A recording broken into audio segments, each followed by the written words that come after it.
2.5 വർഷമായ പിന്നെ എൻ്റെ സുഹൃത്ത് അയച്ചു തന്ന ജബോട്ടിക്കാവ അല്ലെങ്കിൽ മരമുന്തിരിയാണ് ഇതിൽ കായ്ച്ചു. നമസ്കാരം. ഒരു 5-6 വർഷങ്ങൾക്ക് മുമ്പ് ഈ ഫ്രൂട്ട് പ്ലാന്റുകൾ കളക്ട് ചെയ്യുന്നവരുടെ ഒരു ക്രേസ് ആയിരുന്നു ജബോട്ടിക്കാവ അല്ലെങ്കിൽ മരമുന്തിരി.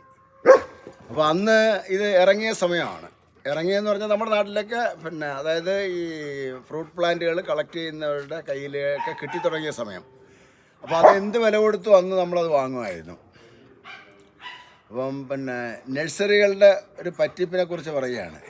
ഞാൻ 5 വർഷം മുമ്പ് വാങ്ങിയ ഒരു ജബോട്ടിക്കാവയാണിത്.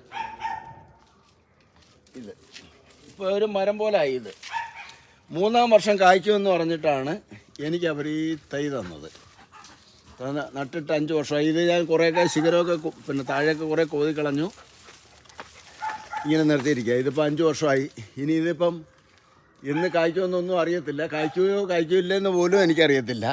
ആ ഒരവസ്ഥയാണ്.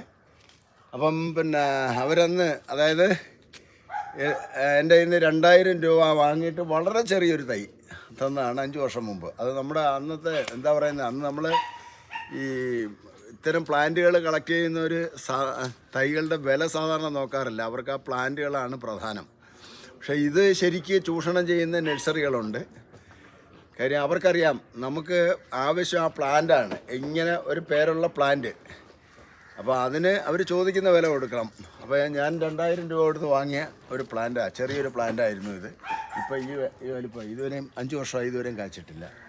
അപ്പം ഞാനിത് പറയാൻ കാരണം, ഇതൊക്കെ കഴിഞ്ഞിട്ട് എനിക്ക് എൻ്റെ ഒരു സുഹൃത്ത് പിന്നെ ഒരു 2 വിത്ത് ഈ ജബോട്ടിക്കാവയുടെ 3-ാം വർഷം കായ്ക്കുമെന്ന് പറഞ്ഞിട്ട് 2 വിത്ത് അയച്ചു തന്നു.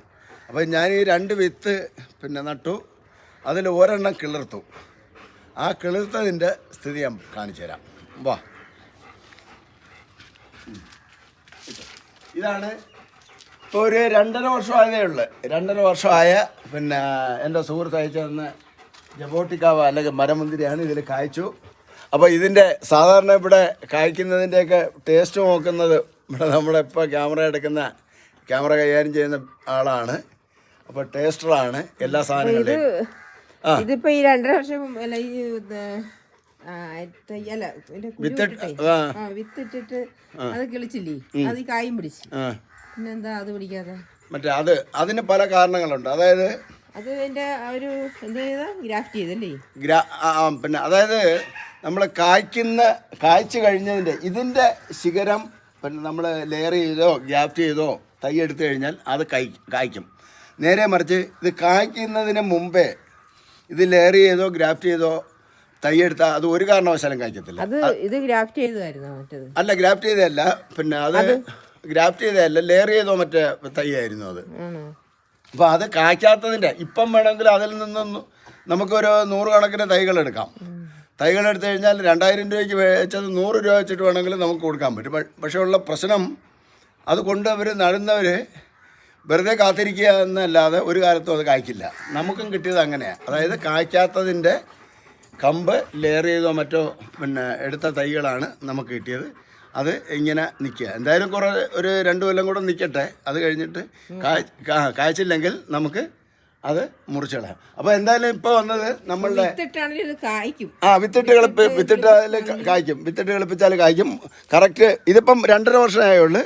ഞാൻ ചട്ടിയിൽ തന്നെയാണ് നിർത്തിയിരിക്കുന്നത്. പിന്നെ ഞാൻ ഈ ഇത്തരം ചെടികൾക്കൊക്കെ അതുപോലുള്ള പരിഗണന കൊടുക്കുന്നുണ്ട്. അതുകൊണ്ടാണ് എന്തായാലും ഇത്തരം കായ്ച്ച് കിട്ടി, പഴുത്ത് കിട്ടി. അപ്പോൾ ഇതിൻ്റെ ടേസ്റ്റ് നോക്കുക. ടേസ്റ്റർക്ക് ഞാനൊരു കായ പറിച്ചു കൊടുക്കാം ടേസ്റ്റ് നോക്കാൻ. മുന്തിരിയാണ്, ജബോട്ടിക്കാവ എന്നൊക്കെ പറയും. അപ്പം ടേസ്റ്റർ മേടിച്ചിട്ട് എന്നാ ക്യാമറ എൻ്റെ കയ്യിലോട്ട് വാ.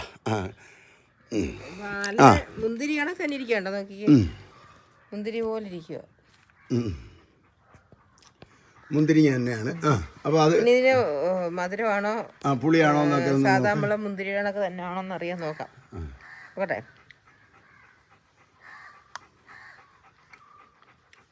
നല്ല മധുരം. മുന്തിരിയുടെ ടേസ്റ്റ് തന്നെ. പക്ഷെ ഞാൻ പണ്ടൊരെണ്ണം കഴിച്ചു. പക്ഷെ അതിന് ഇത്രയും മധുരം ഇല്ലായിരുന്നു. നല്ല മധുരമുണ്ട്. നല്ല മധുരമുണ്ട്. ഓക്കെ. മുന്തിരിയുടെ അപ്പോൾ അതിൻ്റെ വിത്ത് കുരുവില്ല, കുരു ചെളിച്ചിരിയേ ഉള്ളൂ. ആ വിത്ത് അത് കിളിർക്കുന്നതാണ്. ഇത്രേ ഉള്ളൂ കുരു. അത്രേ ഉണ്ടായിരുന്നുള്ളൂ. സാധാ നമ്മുടെ മുന്തിരിയുടെ അകത്തുള്ള ആ ഫ്ലഷ് ഉണ്ടല്ലോ, അതേപോലെ ഫ്ലഷ് ഉണ്ട്. കുരു ഇത്രേ ഉള്ളൂ, കണ്ട കുഞ്ഞൊരു കുരു. അപ്പോൾ ഈ കുരു പിന്നെ വിത്ത് കിളിർക്കുന്നതാണ്. നമുക്കത് നോക്കാം. പക്ഷെ ആ തൊലിയേ, ഇതിന്റെ തൊലി തൊലിക്ക് കയ്പല്ലോ ചെറിയ പുളിപ്പ് മാത്രം. പുളിപ്പ് അത് കാണിക്കാം. അപ്പം നമ്മുടെ മരമുന്തിരി എൻ്റെ ഒരു സുഹൃത്ത്, പിന്നെ നല്ല മധുരം ഉണ്ട് കേട്ടാ. പേര് വെളിപ്പെടുത്താൻ ആഗ്രഹിക്കാത്തൊരു സുഹൃത്താണ്. അപ്പോൾ സുഹൃത്ത് പിന്നെ അയച്ചു തന്ന മരമുന്തിരിയാണ്. നല്ല മധുരം ഉണ്ടെന്നാണ് പറയുന്നത്.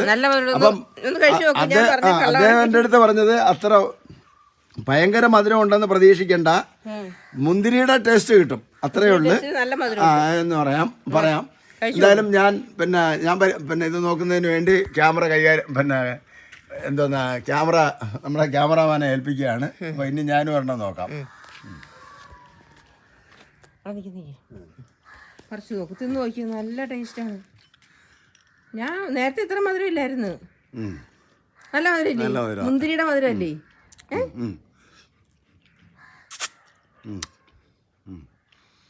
ഇത് നല്ല ഒറിജിനൽ മുന്തിരിയുടെ കണക്ക് തന്നെ മധുരം. അതിനകത്ത് തിന്നാനായിട്ട് കൊണ്ട് കുരു ചെറുതുവാ. ഇത് കുരു വലുതാ, ഇത് ഇച്ചിരി വലുതാണ്. പക്ഷെ ഞാൻ എടുത്തത് ഈ കുരു ചെറുതായിരുന്നു, കുഞ്ഞ്. അതിന് ഇതായിരിക്കും, ഇച്ചിരി വലുതാണ്. എന്നാലും അത്രയല്ലേ ഉള്ളൂ, ബാക്കി ഭാഗം തിന്നായില്ലേ.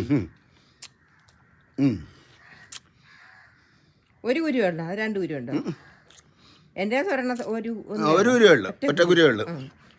മുന്തിരിയുടെ തൊലി തന്നെയാണ്. മുന്തിരിയുടെ തൊലിയാണ്. നല്ല മധുരമുണ്ട്, നല്ല മധുരമുണ്ട്, നല്ല ടേസ്റ്റ് ഉണ്ട്, നല്ല ടേസ്റ്റ് ഉണ്ട്. അപ്പം ഇത് അപ്പം നമുക്ക് മുന്തിരി വള്ളി ഇല്ലെങ്കിലും കുഴപ്പമില്ല, മരത്തിലെ മുന്തിരി പിടിക്കുന്നുണ്ട്. അപ്പൊ താഴെ കാണ്ട് പൂത്ത് തുടങ്ങി. ഈ വർഷമാണ് തുടങ്ങിയത്. കുഞ്ഞ് ഇതൊക്കെ തുടങ്ങിയിട്ടുണ്ട്. മുന്തിരി പഴുത്ത് നിൽക്കുന്നു, ചുവന്ന് നിൽക്കുന്നു. അതിന്റെ മുകളിലോട്ടൊക്കെ പൂ വരുന്നു.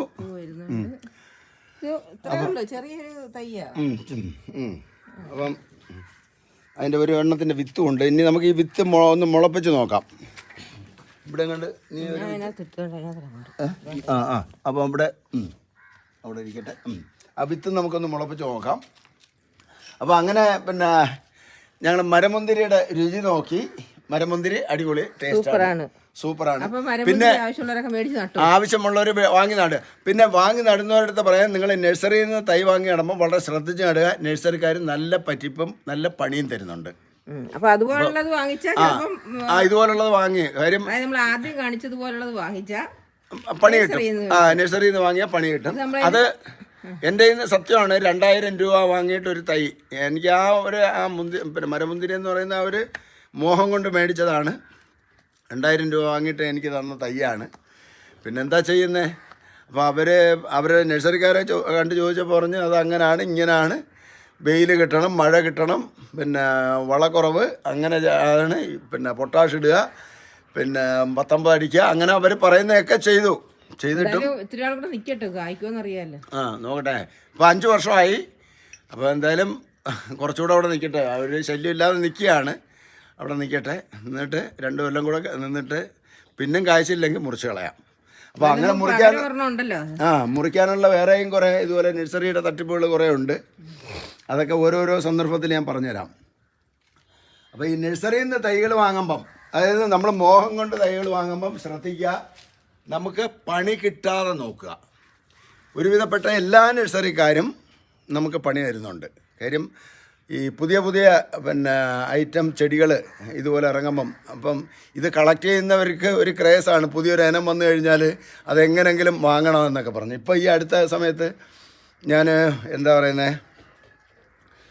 ഈ വലിയ പേരുള്ളൊരു പഴമായിരുന്നു. അതിൻ്റെ പേര് ഈ രാജകീയ പഴമെന്നൊക്കെ പറഞ്ഞിട്ടുള്ള ഒരു പഴമാണ്. പേരെന്താന്ന് ഓർക്കുന്നില്ല. അപ്പോൾ അതിൻ്റെ ഒരു ഗ്രാഫ്റ്റഡ് തൈയെക്കുറിച്ച് ഞാൻ വില അന്വേഷിച്ചപ്പം അതിൻ്റെ വില 20,000 രൂപയാണ്. ഗ്രാഫ്റ്റഡ് തൈയുടെ വില എന്നോട് പറഞ്ഞത് 20,000 രൂപ. അപ്പം ഞാൻ എന്തായാലും അത് വാങ്ങാൻ ഉദ്ദേശിക്കുന്നില്ല. പക്ഷേ പിന്നീടാണ് അറിയുന്നത് ആ പഴം ഒരു കർമ്മത്തിനും കൊള്ളുകയിലാണ്. അപ്പോൾ അതുപോലെ പിന്നെ അങ്ങനെയുള്ള പ്രശ്നമുണ്ട്. പിന്നെ കായ്ക്കാത്ത തയ്യും തരുന്നുണ്ട്. ഇങ്ങനെ പലവിധം പറ്റിപ്പുകൾ നമ്മളെ പറ്റിക്കുന്നുണ്ട്. അപ്പോൾ സൂക്ഷിച്ച് വാങ്ങുക. പക്ഷേ ഇത് പിന്നെ കായ്ക്കുന്ന ഒരെണ്ണമാണെങ്കിൽ നല്ല അപ്പോൾ ഒരു കാര്യമുണ്ട്, ഇതിന്റെ ഈ മുന്തിരിയുടെ മരമുന്തിരിയുടെ അരി ഇട്ടാലും കായ പിടിക്കും. അതുകൊണ്ട് അരി കിട്ടിയാലും നല്ലതാണ്. അതെ, അതിന്റെ വിത്ത് ആർക്കെങ്കിലും കിട്ടിയാൽ അതും നല്ലതാണ്. സുഹൃത്തുക്കളുടെ കയ്യിൽ നിന്നൊക്കെ വിത്ത് വാങ്ങിയാലും പിന്നെ നമുക്ക് പിന്നെ കിളിർപ്പിച്ചെടുത്ത് കായ്ക്കുക. ഒരു 3 വർഷം 2.5-3 വർഷം ആകുമ്പം ഇത് ഞാൻ അത്രയേറെ വളം ചെയ്ത് നല്ല രീതിയിൽ നോക്കിയത് കൊണ്ടാണ് ഇത് 2.5 വർഷം കൊണ്ട് കായ്ച്ചത്. പിന്നെ എന്നാലും ഒരു 3 വർഷത്തിനുള്ളിൽ നോർമലായിട്ട് നോക്കിയാൽ ഒരു 3 വർഷത്തിനുള്ളിൽ കായ്ക്കുമെന്ന് നമുക്ക് പറയാം. ഇപ്പം ഞാൻ ഇതിൻ്റെ കുറേ ശിഖരങ്ങളൊക്കെ വെട്ടിക്കളഞ്ഞതാണ്. അപ്പം നഴ്സറിക്കാരുടെ പണി വാങ്ങാതെ ഇതൊരെണ്ണം മേടിച്ച് വയ്ക്കുക. വീട്ടിൽ കുട്ടികളൊക്കെ ഉണ്ടെങ്കിൽ അവർക്ക് ഭയങ്കരമായിട്ട് ഇഷ്ടപ്പെടും. ഓക്കെ, ഇനി പുതിയൊരു പഴമായിട്ട് നമുക്ക് മറ്റൊരു വീഡിയോയിൽ കാണാം.